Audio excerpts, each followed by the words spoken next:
In the ancient halls of St. Andrews University in Scotland, where stone walls have witnessed centuries of young love stories, something truly extraordinary was about to unfold.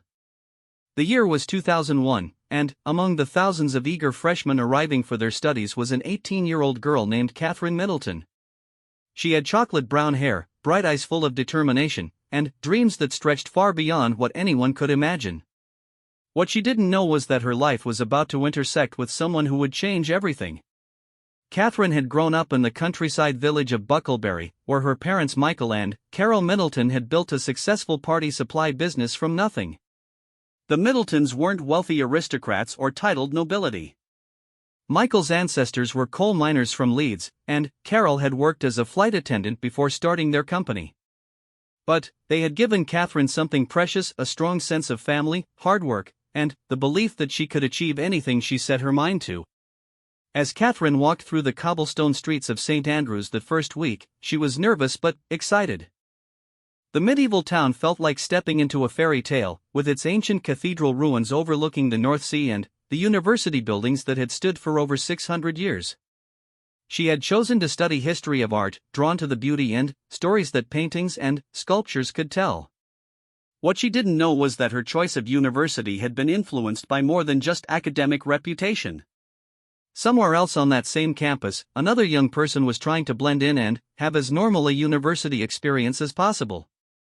Prince William Arthur Philip Louis had arrived at St. Andrews with hopes that seemed impossible: to be treated like any other student. At 18, he was already second in line to the British throne, and the weight of that responsibility followed him everywhere. But, here, in this small Scottish town, he hoped he could just be William. The prince had chosen St. Andrews partly because it offered him the best chance at a normal university life. The remote location meant fewer paparazzi, and the university had agreed to protect his privacy during his studies. What he hadn't expected was the attention from fellow students. Applications to the university had increased by 44% when news of his attendance became public. Some ambitious young women had reportedly even ordered wedding dresses, just in case.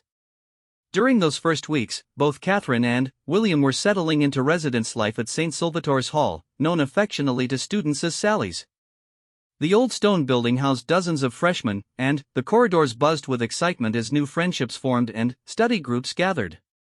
Catherine was friendly but not pushy, known for her warm laugh and genuine interest in others. She quickly became popular among her hallmates, not because she was trying to impress anyone, but because she was naturally kind. William, meanwhile, was discovering what it felt like to have friends who weren't intimidated by his royal status. His hallmates treated him with a casual friendliness that he had rarely experienced.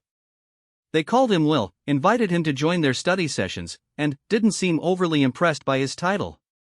For the first time in his life, he could relax and just be a teenager.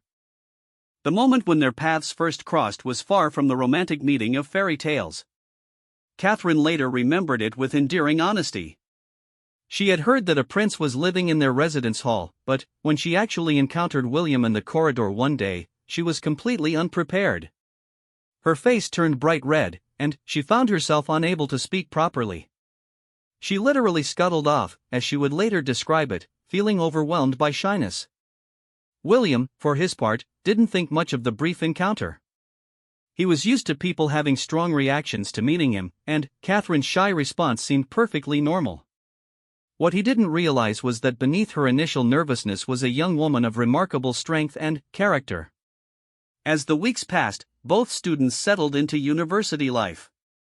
Catherine threw herself into her studies, genuinely passionate about art history. She spent hours in the library, writing essays about Renaissance paintings and medieval sculptures. Her professors noticed her dedication and thoughtful analysis.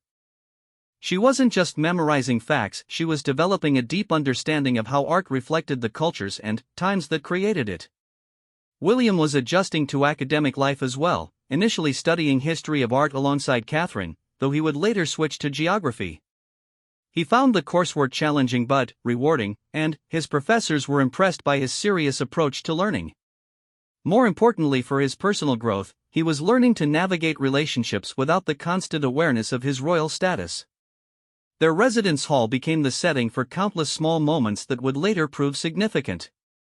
Catherine and William began to see each other regularly in the common areas, at meals, and during the social events that brought the students together. Catherine's initial shyness began to fade as she realized that William, despite his title, was actually quite down-to-earth and funny. The prince was drawn to Catherine's authenticity. Unlike many people he met, she didn't seem to have any agenda when talking to him. She didn't ask about palace life or hint at romantic interest. Instead, she talked to him about their coursework, shared funny stories about her family, or joined in the casual banter that filled their mealtimes. Her laugh was infectious, and William found himself seeking out opportunities to make her smile. One of their first real conversations happened during a group study session in the residence hall common room. Several students had gathered to work on an art history assignment, comparing different interpretations of classical sculptures. Catherine had brought several books from the library and was generously sharing them with the group.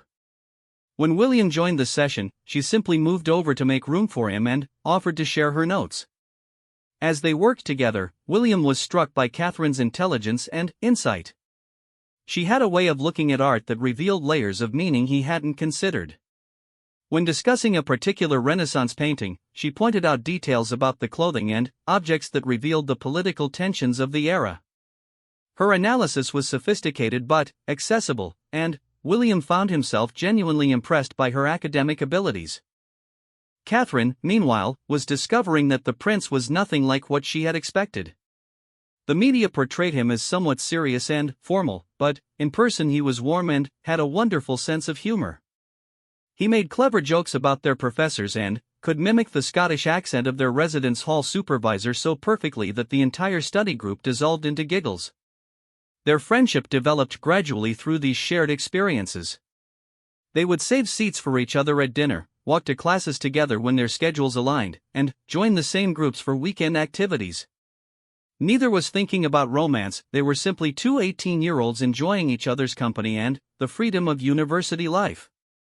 The small town of St. Andrews provided the perfect backdrop for their growing friendship. With only about 16,000 residents, it felt intimate and safe. Students could walk everywhere, and the local shopkeepers quickly learned to recognize the faces that appeared regularly. William found he could pop into the local pub or browse the bookshops without drawing unwanted attention. For Catherine, who had grown up in a small village, the scale felt comfortable and familiar. Their mutual love of sports provided another connection point. Catherine had been athletic throughout her school years, playing field hockey and tennis at Marlborough College. William shared her competitive spirit and love of physical activity. They began playing tennis together on the university courts, and their friends noticed that they brought out each other's playful competitiveness. During these tennis matches, their different personalities complemented each other perfectly. William had natural athletic ability but could become frustrated when he wasn't immediately successful at something. Catherine had learned patience and persistence through years of training, and she had a calming influence on his occasional outbursts of princely temperament. When he threw his racket after a particularly bad shot, she would simply raise an eyebrow and make a dry comment that would make him laugh at himself. Catherine, meanwhile, was inspired by William's fearlessness in trying new things. Despite his privileged upbringing, he wasn't precious about getting dirty or looking silly. When a group of students organized a muddy game of rugby on a rainy afternoon, William was the first to volunteer, and his enthusiasm encouraged Catherine to join in as well. By the end of the game, they were both covered in mud and laughing so hard they could barely stand up. The academic year progressed with a rhythm of classes, study sessions, and social events. Catherine and William's friendship deepened through countless small moments, sharing textbooks in the library, walking along the beach during study breaks, or staying up late in the common room discussing everything from their families to their dreams for the future. Their friends began to notice the special connection between them. Laura Warschauer, an American student who lived in the same residence hall, would later recall watching their friendship develop with fascination. She could see that they had something special, even if they didn't realize it themselves yet. During group conversations, William would often look to Catherine for her opinion, and she had a way of making him laugh that nobody else could achieve. One evening in late autumn, as the Scottish weather turned cold and the days grew short, a group of students gathered in the common room for what would become a legendary party. The theme was Harry Potter, and students had embraced the magical atmosphere with enthusiasm. Someone had organized a charity auction as part of the evening's entertainment, where students could bid on various prizes and dates. This was the moment when something shifted between Catherine and William. When the auctioneer announced that dates were available for bidding, the room filled with laughter and good-natured competition. William, perhaps emboldened by the festive atmosphere and his growing feelings for Catherine, decided to make a bold move. When Catherine was announced as one of the available dates, William didn't hesitate. He raised his hand and bid £200, a significant amount for a student to win a date with her. The room erupted in cheers and applause, and Catherine's face turned the same bright red it had during their first meeting, but this time it was accompanied by a smile that lit up her entire face. This public declaration marked a turning point in their relationship. While the details of their first official date remained private, their friends could see that something had changed. The shy glances and careful distances of their early friendship had transformed into something deeper and more intentional. As the academic year continued, William and Catherine began spending more time together as a pair rather than just as part of their larger friend group. They would take long walks along the dramatic coastline of St. Andrews, talking about their hopes and fears for the future. William began to open up about the pressures of his royal destiny, while Catherine shared her dreams of making a difference in the world through her work. Their relationship represented something revolutionary for the British royal family. For centuries, royal marriages had been arranged for political advantage or had involved members of other royal families. William was the first heir to the throne in generations who had the freedom to choose his own partner based on love and compatibility rather than duty and status. Catherine brought to the relationship a freshness and authenticity that the royal family desperately needed. She wasn't impressed by titles or ceremonies, she was interested in the person behind the crown. When William talked about his future responsibilities, she listened with genuine interest but also helped him see himself as more than just his role. As their first year at St. Andrews drew to a close, both Catherine and William knew that something extraordinary had begun. They had started as nervous freshmen trying to find their place in the world, and they had found something neither had been looking for, a deep, genuine connection that would change both their lives forever. The ancient stones of St. Andrews University had witnessed the beginning of one of the greatest love stories of the modern age. Two young people from very different worlds had met in the most ordinary way, as students living in the same residence hall. But their friendship had grown into something that would captivate the world and ultimately transform the British monarchy itself. Their story was just beginning, but already it was clear that Catherine Middleton and Prince William had found in each other something rare and precious. In a world that often seemed cynical about love and commitment, they were writing the opening chapters of a fairy tale that would inspire millions around the world. The Scottish winter of 2001 had settled over St. Andrews University like a cozy blanket, and, inside the warm halls of residence, something magical was continuing to unfold. Catherine Middleton and Prince William had crossed the invisible line from friendship into something deeper, though they were both still navigating what that meant. The charity auction date had broken down their careful barriers, and now their relationship was entering a new phase filled with discovery, laughter, and the sweet uncertainty of young love. Their fellow students had begun to notice the change between them. Where once Catherine and William had been careful to maintain casual distances and avoid any appearance of special connection, now they sat closer together during group meals, shared inside jokes that made them both smile, and had developed the unconscious habit of looking for each other whenever they entered a room. Laura Warshauer, their American friend who had witnessed the auction evening, became an unwitting observer of their developing romance. She watched as William began walking Catherine to her classes, carrying her books without being asked. Catherine, meanwhile, had started seeking out William's opinions on everything from their coursework to weekend plans. Their friends could see they were falling in love, even if the couple themselves were still figuring it out. The famous fashion show that would later become legend in the story of their relationship took place in March 2002, several months after their first official date. The Don't Walk charity fashion show was an annual event at St. Andrews, but this year had special significance for William and Catherine's relationship. Catherine had been selected as one of the models, chosen not for any desire to catch the prince's attention, but because she was popular among her fellow students and had the confidence to carry off the show's theme. The evening of the fashion show arrived with typical Scottish unpredictability, rain drumming against the windows of the venue while inside, students packed together in excitement. William had come with his usual group of friends, expecting an entertaining but typical university event. What he didn't expect was to see Catherine in a completely new light. When Catherine stepped onto the makeshift runway wearing a sheer dress over what appeared to be underwear but was actually a bikini, the room fell silent for a moment before erupting in cheers and whistles. William, sitting near the front with his friend Fergus Boyd, was visibly stunned.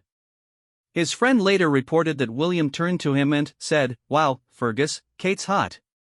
Though William himself would later claim he was more subtle than that. For Catherine, modeling in the fashion show wasn't about trying to impress anyone in particular. She had agreed to participate because she supported the charity and because her friends had encouraged her. But, as she walked down the runway and caught sight of William's expression in the audience, she realized that their relationship had just shifted again. The shy, careful courtship of their first months was about to become something much more intense.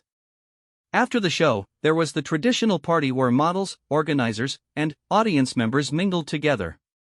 William made his way through the crowd to find Catherine, and, when he did, his usually smooth royal composure seemed to desert him entirely. He told her directly that she had been stunning on the runway, and, for the first time since their initial meeting, Catherine found herself blushing not from shyness but from the intensity of his attention. Their friends later recalled that something electric seemed to pass between them that night. Where their previous interactions had been friendly and gradually warming, suddenly, there was an undeniable romantic tension that everyone could feel. William, who had been carefully respectful of Catherine's boundaries, now looked at her with obvious admiration that went far beyond friendship. The weeks following the fashion show marked the true beginning of their romantic relationship, though they continued to be remarkably discreet about it. St. Andrews was a small community where gossip traveled fast, but William and Catherine managed to keep their developing love affair relatively private through careful planning and genuine consideration for each other's feelings. Their dates during this period were creative and intimate, shaped by the unique constraints of William's position and the limited entertainment options in the small town of St. Andrews. William, who had been privileged all his life to have others cook for him, decided that he wanted to prepare meals for Catherine himself. His efforts in the kitchen became the source of both romantic gestures and considerable comedy. Years later, William would laugh about his attempts to impress Catherine with elaborate home-cooked dinners. "When I was trying to impress Kate, I was trying to cook these amazing fancy dinners," he recalled, "and what would happen was I would burn something would overspill, something would catch fire." Catherine, who had learned practical cooking skills growing up in her down-to-earth family, found William's culinary disasters endearing rather than frustrating. These dinner disasters became some of their most treasured memories. Catherine would arrive at William's student house to find him frantically trying to manage multiple pots and pans, usually with at least one dish already beyond saving. Instead of being disappointed, she would roll up her sleeves and help him salvage what they could, turning potential romantic disasters into laughing collaborations that brought them closer together. Their relationship deepened through these simple, domestic moments that would have been impossible for William to experience with anyone else. Most young women in his social circle were either too intimidated by his status to laugh at his mistakes or too sheltered themselves to know how to help. Catherine's practical skills and natural warmth made her the perfect partner for these learning experiences. As spring arrived in St. Andrews, William and Catherine's romance began to include longer walks along the dramatic coastline. The area around St. Andrews offers some of Scotland's most beautiful scenery, with rugged cliffs, hidden beaches, and ancient ruins that provide perfect backdrops for young love. They would spend hours walking and talking, often returning to their residence hall holding hands and glowing with happiness. Their conversations during these walks revealed the deep compatibility that would sustain their relationship through years of challenges. Catherine was genuinely interested in William's thoughts about his future role and responsibilities, but she also helped him see beyond his royal duties to his personal hopes and dreams. William, meanwhile, was fascinated by Catherine's intelligence and her grounded perspective on life. Catherine brought to their relationship a stability and normalcy that William had never experienced before. She came from a family where love was demonstrated through actions rather than protocol, where problems were solved through discussion rather than formal procedures, and where success was measured by personal fulfillment rather than public duty. For a young man who had grown up in the most formal household in Britain, Catherine's family dynamics were both foreign and deeply appealing. As their relationship became more serious, William began to share with Catherine the weight of his future responsibilities. He talked about his awareness that every decision he made would eventually be scrutinized by the press and the public, and how that knowledge sometimes made him feel paralyzed. Catherine listened without judgment and helped him see that his genuine desire to serve others was more important than fear of criticism. Catherine, for her part, began to understand the reality of what it might mean to have a future with William. She was intelligent enough to realize that dating the heir to the throne would eventually mean giving up much of her privacy and freedom. But she was also mature enough to recognize that William the person was worth those sacrifices, and strong enough to believe she could handle whatever challenges lay ahead. Their friends during this period remembered them as being incredibly happy together but also remarkably normal in their relationship dynamics. They had the same kinds of disagreements and reconciliations as any young couple, though their friends noticed that both Catherine and William seemed to bring out the best in each other. William, who could sometimes be impatient or demanding due to his upbringing, became more considerate and thoughtful under Catherine's influence. She had a way of redirecting his occasional outbursts of princely temperament with gentle humor that made him laugh at himself instead of getting more frustrated. Catherine, who sometimes doubted her own abilities despite her many talents, gained confidence from William's obvious admiration and respect for her intelligence. As their first year at St. Andrews drew to a close, William and Catherine faced the reality that they would be spending the summer apart. William's royal duties meant he would return to London for various official engagements and family obligations, while Catherine would go home to Bucklebury to spend time with her family and work in her parents' business. The prospect of separation was difficult for both of them, but it also served as a test of how strong their feelings had become. They had met as friends, developed into romantic partners, and now they would discover whether their connection could survive distance and the return to their very different worlds.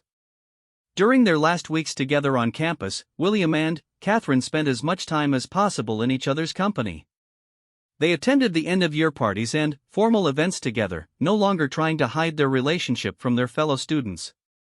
Their happiness was obvious to everyone who saw them, and their friends were already beginning to speculate about whether this university romance might turn into something permanent. The transformation in both of them over the course of their first year was remarkable. Catherine had arrived at St. Andrews as a shy, middle-class girl who turned bright red when she met the prince. By the end of first year, she had become a confident young woman who could hold her own in any conversation and who clearly had captured the heart of the future king. Her academic work had flourished, her social circle had expanded, and, most importantly, she had discovered a deep capacity for love and partnership. William's transformation was equally striking.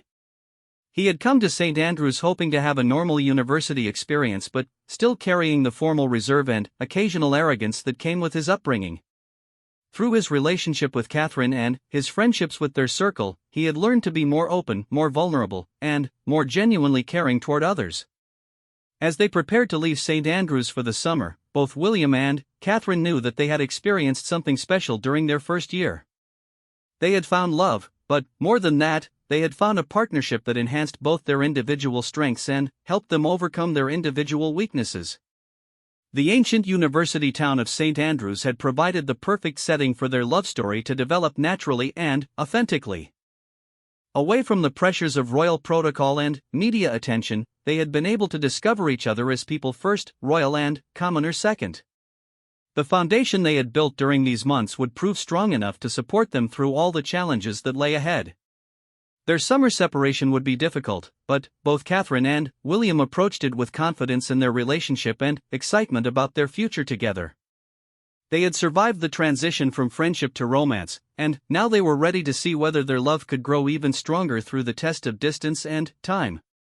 The seeds of one of the most beloved royal love stories in modern history had been planted and had already begun to bloom in the halls and countryside of St. Andrews University. The morning of April 29, 2011, dawned bright and clear in London, as if the very heavens were blessing what would become one of the most watched and celebrated weddings in modern history. Nearly a decade after that shy first meeting in the corridors of St. Andrews, Catherine Middleton was about to marry her Prince William in a ceremony that would captivate not just Britain, but the entire world. The journey from university sweethearts to royal bride and groom had been filled with challenges, growth, and an unshakable love that had only grown stronger with time. The morning preparations at the Goring Hotel, where Catherine and her family were staying, were a mixture of excitement, nerves, and careful attention to every detail that would be scrutinized by millions. Catherine had chosen the hotel specifically because of its proximity to Buckingham Palace and its reputation for discretion and service. As she woke that morning, she must have reflected on the extraordinary path that had brought her to this moment. The years following their graduation from St. Andrews had not been easy for the couple. They had faced the pressures of William's military training, the constant attention of the media, periods of separation due to their different responsibilities, and even a temporary breakup in 2007 that had tested their commitment to each other. But, through it all, their fundamental connection had remained strong, and their love had matured from the passionate romance of university students into the steady, dependable partnership that would be essential for their future roles. Catherine's wedding dress, designed by Sarah Burton for Alexander McQueen, was a masterpiece of traditional craftsmanship and modern elegance that would influence bridal fashion for years to come. The ivory silk satin gown featured intricate lacework inspired by the Carrickmacross Irish lace technique, with delicate hand-cut English lace and French Chantilly lace appliques. The bodice was fitted and elegant, while the full skirt created the perfect silhouette for a royal bride walking down the long aisle of Westminster Abbey. Every detail of the dress carried symbolic meaning. The lace design incorporated roses, thistles, daffodils, and shamrocks representing England, Scotland, Wales, and Northern Ireland. This thoughtful inclusion showed Catherine's understanding that she was not just marrying William, but joining the institution of the monarchy and accepting her role in serving all parts of the United Kingdom. The Cartier halo-tiered diamond tiara that Catherine wore had been lent to her by Queen Elizabeth II, continuing a royal tradition while adding sparkle and majesty to her bridal ensemble.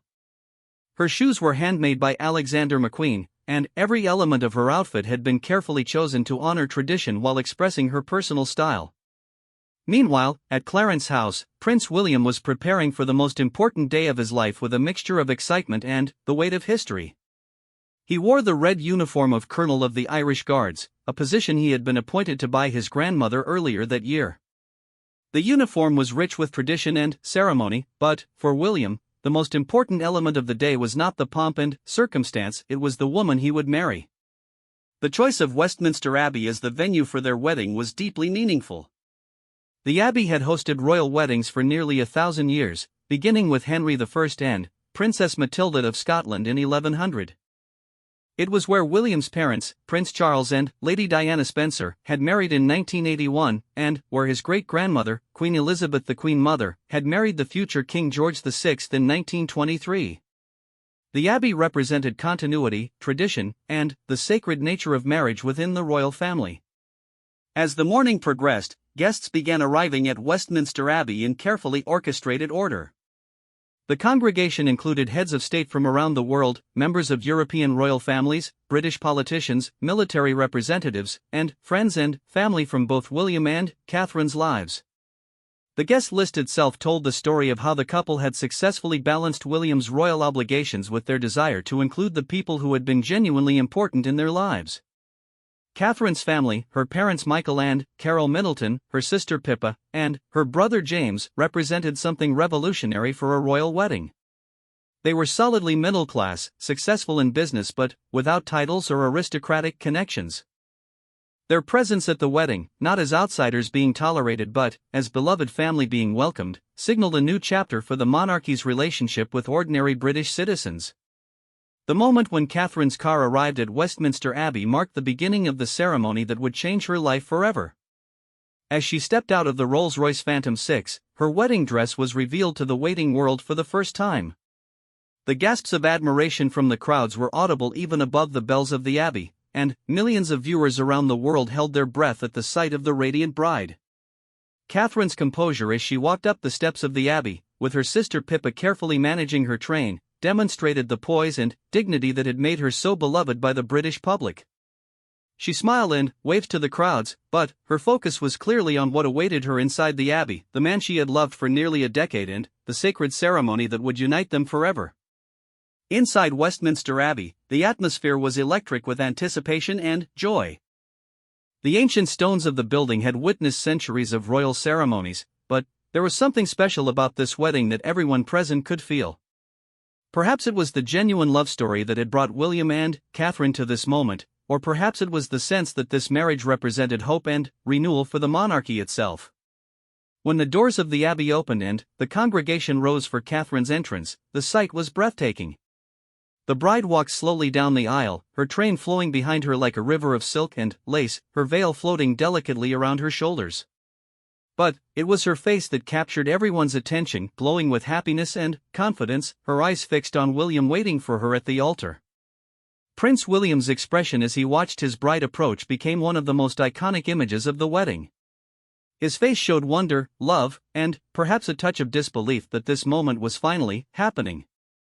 When Catherine reached the altar and stood beside him, he leaned over and whispered something that made her smile, a private moment of connection in the midst of the most public ceremony imaginable.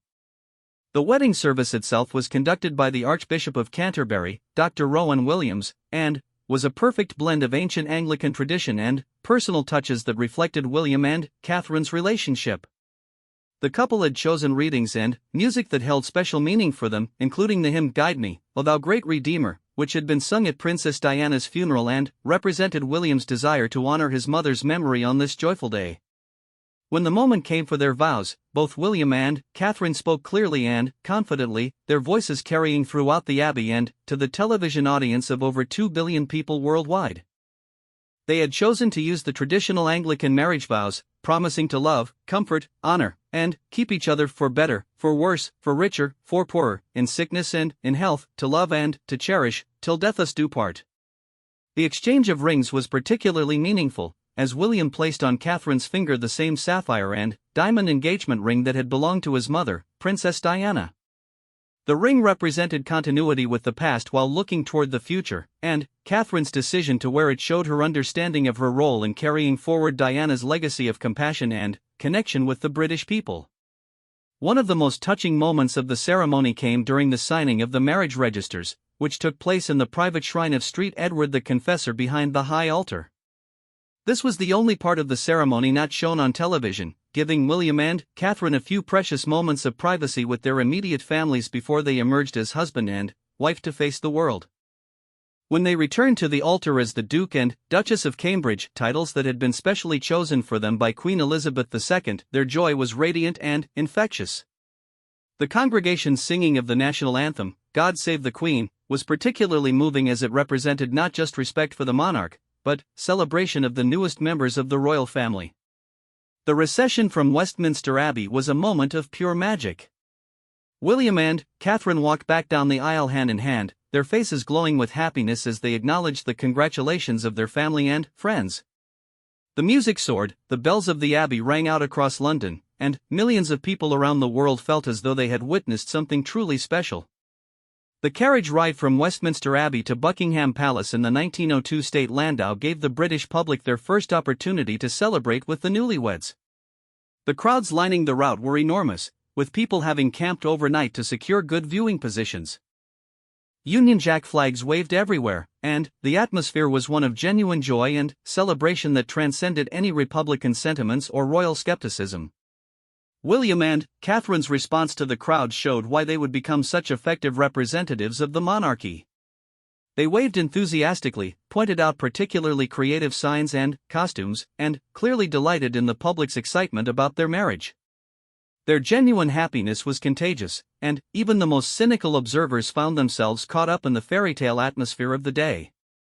The balcony appearance at Buckingham Palace provided the moment that everyone had been waiting for, the kiss that would seal their marriage in the eyes of the world. When William and Catherine stepped onto the famous balcony with the rest of the royal family, the crowds below erupted in cheers that could be heard for miles around London.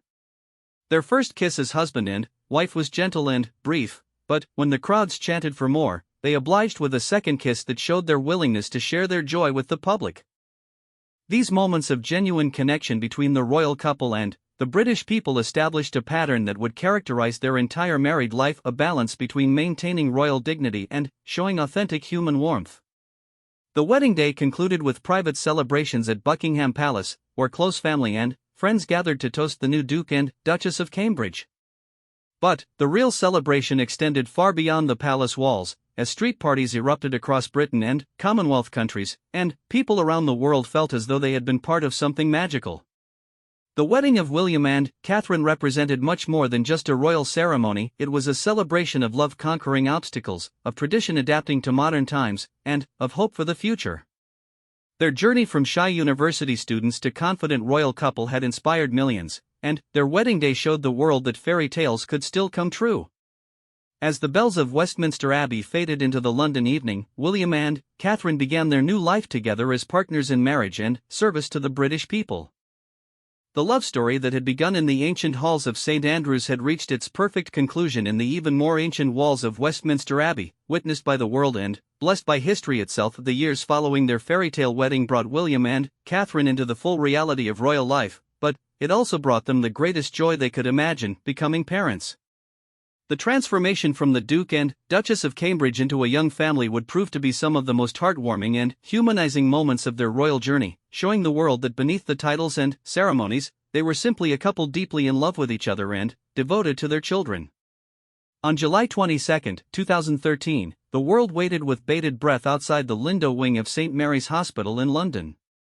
Catherine had been in labor for hours, and the media, royal fans, and curious onlookers had gathered in hopes of catching the first glimpse of the newest member of the royal family.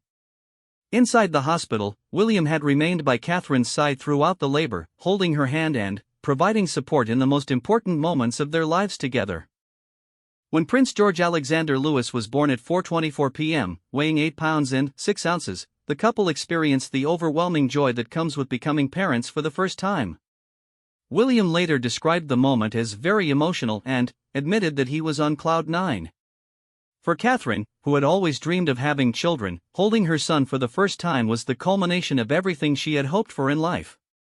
The world got its first look at the new prince the following day when William and Catherine emerged from the hospital with their son. The image of Catherine, radiant in a blue polka-dot dress that paid subtle tribute to Princess Diana's similar outfit when she presented William to the world, holding her baby while standing next to her beaming husband, became one of the most iconic royal photographs ever taken. What made this moment so special was not just the addition of a new heir to the throne, but the obvious joy and love radiating from the new parents.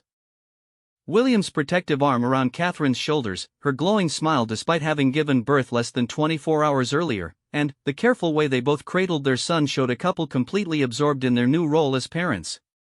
The months that followed George's birth revealed how naturally William and Catherine adapted to parenthood.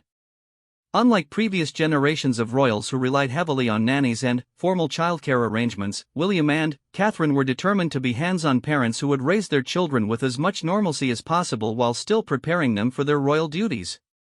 They chose to spend George's early months at their country home, Anmer Hall in Norfolk, rather than in London, giving their son the chance to experience the kind of countryside childhood that had shaped Catherine's own upbringing. William took paternity leave from his job as a search and rescue pilot, and the couple delighted in the ordinary moments of early parenthood, sleepless nights, first smiles, and the gradual development of their son's personality. When George made his first public appearance at just 9 months old during the royal tour of Australia and New Zealand in 2014, the world fell in love with the chubby, curious baby who seemed fascinated by everything around him. The tour was groundbreaking because it was the first time in decades that such a young royal child had accompanied his parents on an official overseas visit. The images from that tour became some of the most beloved royal photographs ever taken.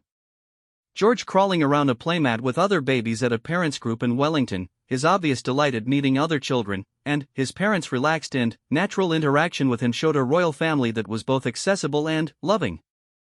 Catherine's approach to motherhood during this tour impressed observers around the world. She was clearly a devoted mother who put George's needs first, but she also demonstrated that it was possible to balance royal duties with parenting responsibilities. When George became fussy during official engagements, she would calmly and efficiently tend to him without losing her composure or allowing the disruption to affect the proceedings. William's transformation into a father was equally touching to witness. The prince, who had grown up without his mother from age 15, was clearly determined to be present and involved in his children's lives. He changed diapers, got up for night feedings, and could often be seen carrying George in his arms with the natural ease of a devoted father. On May 2, 2015, the family's happiness doubled with the arrival of Princess Charlotte Elizabeth Diana. Catherine's second labor was much quicker than her first, and the couple seemed more relaxed and confident as they welcomed their daughter.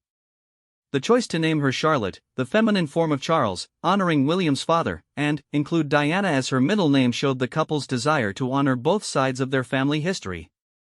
Charlotte's first public appearance outside the Lindo wing revealed a baby who seemed destined to be as photogenic as her parents. Catherine, wearing a yellow dress that seemed to capture the sunshine of spring, looked radiant as she held her daughter while William kept a protective hand on George's shoulder. The four-member family posed for photographs that showed their joy and contentment as they began this new chapter together. The dynamic between George and Charlotte as they grew became a source of endless fascination for royal watchers. George, serious and sometimes shy like his father, seemed both protective of and occasionally exasperated by his outgoing little sister. Charlotte, with her mother's confident smile and natural ease in front of cameras, quickly showed signs of the strong personality that would make her a favorite with the public. Their parenting style began to emerge as a perfect blend of William's understanding of royal protocol and Catherine's grounded, practical approach to child rearing. They insisted on their children saying please and thank you, but they also allowed them to be children who could run, play, and occasionally act up without constant correction. One of the most endearing aspects of William and Catherine as parents was their willingness to let their children's personalities shine through, even during formal occasions. When 3-year-old Charlotte stuck out her tongue at photographers during a regatta, or when George looked overwhelmed during a particularly formal ceremony, their parents responded with understanding rather than strict discipline, recognizing that their children were still learning to navigate their unique position in the world. On April 23, 2018, the family became complete with the arrival of Prince Louis Arthur Charles.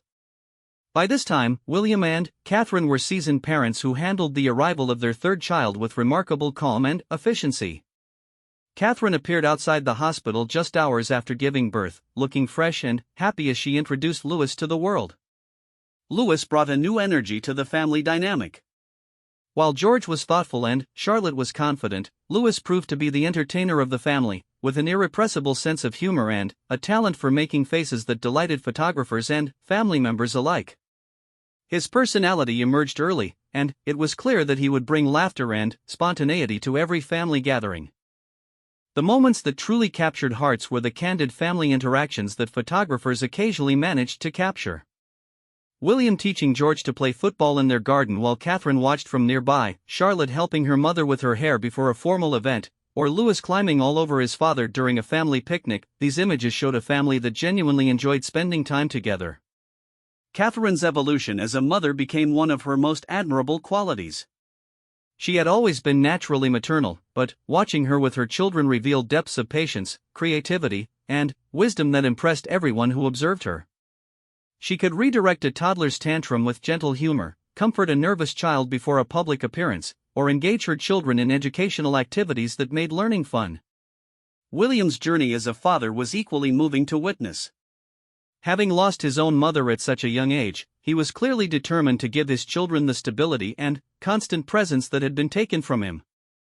He made it clear that his children were his top priority, adjusting his royal duties when necessary to be present for important moments in their lives. The family's approach to privacy showed their commitment to giving their children as normal a childhood as possible. While they understood that public interest in their family was inevitable, they worked hard to control when and how their children were photographed, ensuring that most of their family time could remain private and unscrutinized. Their annual Christmas cards became treasured glimpses into their family life, showing spontaneous moments of joy and connection rather than formal posed portraits. Whether the children were climbing on hay bales, playing on swings, or simply laughing together in their garden, these images conveyed the warmth and happiness that characterized their home life. The couple's decision to send their children to local schools near their Norfolk home, rather than the elite London institutions traditionally chosen by royals, reflected their desire to give George, Charlotte, and Louis exposure to children from all backgrounds and walks of life. This choice showed their understanding that their children's future roles would require them to connect with people from every level of society. Perhaps the most touching aspect of William and Catherine as parents was their visible delight in their children's achievements and personalities. Whether George was showing interest in helicopters like his father, Charlotte was demonstrating her love of dancing, or Louis was charming everyone with his cheeky smile, their parents' pride and joy were always evident. The family moments that the public occasionally glimpsed, Catherine patiently helping Charlotte with her coat, William lifting Louis onto his shoulders for a better view, or all 5 family members walking hand in hand after church, showed a couple who had successfully created a loving, stable home environment despite the extraordinary pressures of their public roles. Their success as parents became one of the most compelling arguments for the modern relevance of the monarchy. By raising their children with both royal dignity and human warmth, William and Catherine were preparing the next generation of royals to serve with both competence and compassion, showing that tradition and progress could work together beautifully. The love story that had begun at St. Andrews University had evolved into something even more beautiful, the family story that inspired people around the world and proved that even in the modern age, happily ever after was still possible. The year 2024 brought unexpected challenges that would test William and Catherine's strength as individuals and as a couple in ways they had never anticipated. What began as a routine medical procedure for Catherine turned into a battle that would reveal the depths of their love, the strength of their partnership, and their remarkable ability to face adversity with grace and dignity while protecting their children and serving their people. In January 2024, when Catherine underwent planned abdominal surgery, the public was told it was successful and that she would be recovering privately. What the world didn't know was that during the procedure, doctors had discovered something concerning that would change the trajectory of their lives. The weeks that followed were filled with medical consultations, difficult conversations, and the kind of uncertainty that no family should have to face, especially with 3 young children to consider. William's response to his wife's medical crisis revealed the depth of his devotion and the strength of character that would define his future reign. He immediately stepped back from his royal duties to be present for Catherine and their children, showing that for him, family would always come first, regardless of royal protocols or public expectations.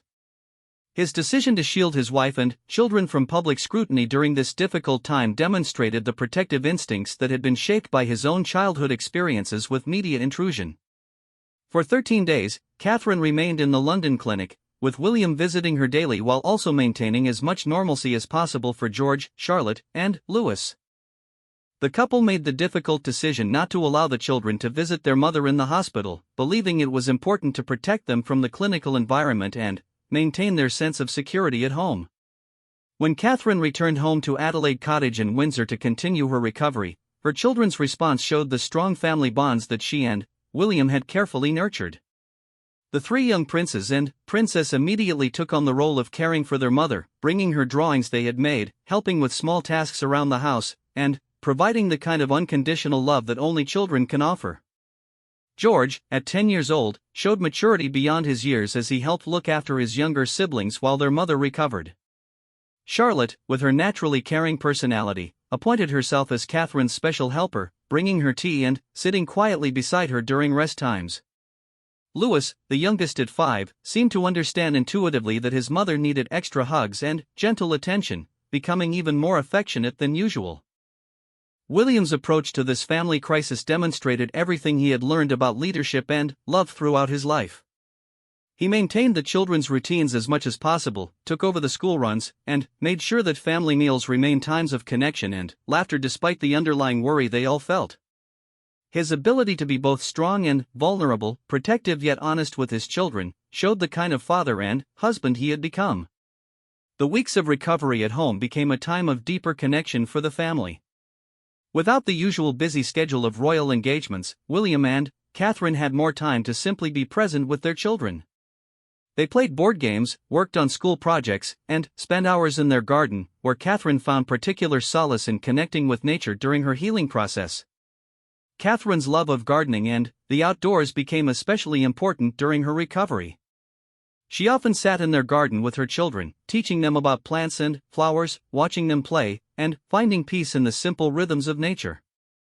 These quiet moments would later inspire her to speak publicly about the healing power of nature and the importance of spending time outdoors for mental and physical well-being.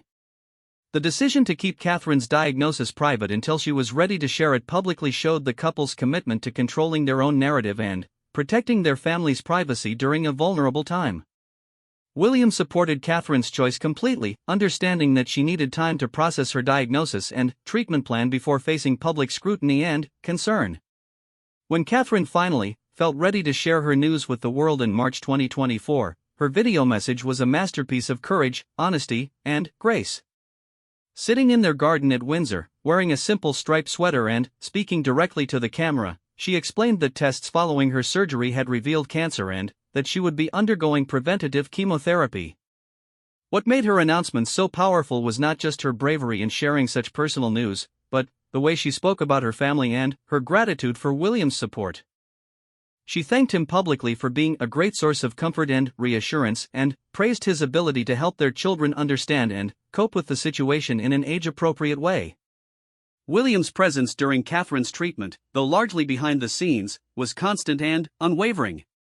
He rearranged his schedule to drive her to appointments, sat with her during treatment sessions, and took over household responsibilities with the same dedication he brought to his royal duties. Friends later described him as being completely focused on his wife's care and their children's well-being.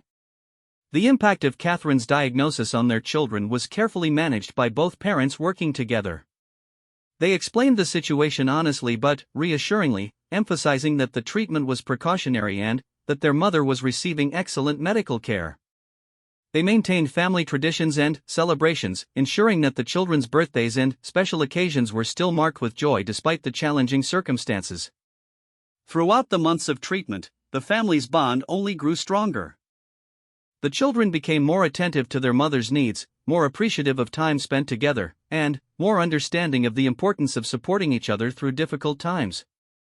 William and Catherine's parenting during this crisis showed their children lessons about courage, resilience, and the power of family love that would serve them throughout their lives. Catherine's strength during treatment was remarkable to witness, even from the limited public glimpses that were shared. When she made her return to public life at Trooping the Colour in June 2024, her radiant smile and obvious joy at being back with her family for the celebration moved millions of people around the world. The photograph of her on the balcony of Buckingham Palace, surrounded by her children and husband, became one of the most beloved royal images ever captured. The summer family video that Catherine released to announce the end of her chemotherapy treatment provided an intimate look at how the family had coped with and grown from their challenging year. The footage showed them playing together in Norfolk, climbing over hay bales, walking through woods, and sharing quiet moments of connection that spoke to the strength of their relationships. What was most striking about the video was how natural and joyful the family appeared together. William and Catherine's obvious affection for each other, their children's comfortable interaction with both parents, and the sense of gratitude and appreciation that permeated every frame showed a family that had been deepened rather than weakened by their trials. William's role as Catherine's primary supporter throughout her treatment revealed aspects of his character that the public rarely saw. His complete devotion to her care, his ability to maintain strength for his children while dealing with his own fears and concerns, and his unwavering optimism about her recovery showed the depth of his love and the maturity of his leadership abilities. The couple's approach to sharing Catherine's journey also demonstrated their evolution as public figures. They understood the public's genuine concern and affection for Catherine, but they also firmly maintained boundaries around their privacy and their children's well-being. Their communication was honest and grateful, but also clearly on their own terms. Catherine's gradual return to royal duties in the autumn of 2024 was carefully managed and focused on the causes that meant most to her. Her first major engagement was meeting with families affected by the Southport attacks, showing her immediate desire to use her position to provide comfort and support to others facing tragedy and trauma. By January 2025, when Catherine was able to announce that she was in remission, the relief and joy were palpable not just within their family, but among the millions of people around the world who had been following her journey with concern and admiration. Her visit to the Royal Marsden Hospital, where she had received treatment, to thank the staff and meet with other patients showed her characteristic desire to use her experiences to help others. The strength that William and Catherine showed throughout this difficult period enhanced rather than diminished their roles as future king and queen.